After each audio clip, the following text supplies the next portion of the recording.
Hi, this is Jasna from NLPM. இன்னைக்கு நம்ம spiritual ஸ்டோரியோட episode 20 பார்க்க போறோம். வாங்க வீடியோக்குள்ள போகலாம்.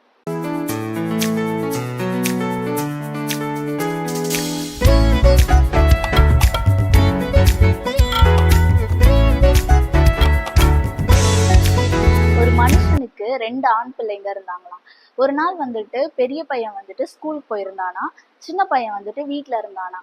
அப்போ அவங்க அப்பா அந்த பையனுக்கு சாக்லேட் வாங்கி கொடுத்தாரு. அந்த சாக்லேட்டை அந்த சின்ன பையன் கரெக்டா சாப்பிடுற நேரத்துல ஸ்கூல்ல இருந்து அவங்க அண்ணன் வந்துட்டு சாக்லேட்டை பிடுங்கி அவன் முன்னாடி இந்த பெரிய பையன் சாப்பிட்டுட்டான். உடனே இந்த சின்ன பையன் வந்துட்டு ரொம்ப அழுகுறான். ரூம்குள்ள போயிட்டு கதவை சாத்துட்டு ரொம்ப அழுதான். இந்த விஷயம் அவங்க அப்பாவுக்கு தெரிஞ்சதும் ஒரு பாக்ஸ் ஃபுல்லா சாக்லேட் எடுத்துட்டு போயிட்டு அந்த ரூம் கதவை தட்டிட்டே இருந்தாராம். ஆனா அந்த பையன் திறக்க அவங்க அப்பா சொன்னாராம், இங்க பாரு, நான் உனக்கு நிறைய சாக்லேட் கொண்டு வந்திருக்கேன், கதவை ஓபன் பண்ணு அப்படின்னு சொன்னாராம்.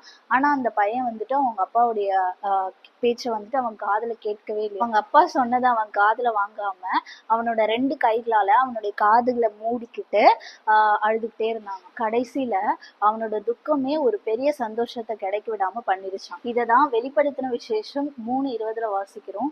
இதோ வாசற்படியிலே நின்று தட்டுகிறேன், ஒருவன் என் சத்தத்தை கேட்டு கதவை திறந்தால் அவனிடத்தில் நான் பிரவேசித்து அவனோடே போஜனம் பண்ணுவேன், அவனும் என்னோடே போஜனம் பண்ணுவான். இப்படிதாங்க நம்மளும் சின்ன சின்ன தோல்வியை நினைச்சு நம்மளோட டைம், நம்மளுடைய எனர்ஜியை, நம்மளோட ஆப்பர்ச்சுனிட்டிஸ் எல்லாத்தையும் நம்மளுடைய முட்டாள்தனத்தால தேவனிடத்தில் வர ஆசீர்வாதத்தையும் நம்ம இழந்துடுறோம்.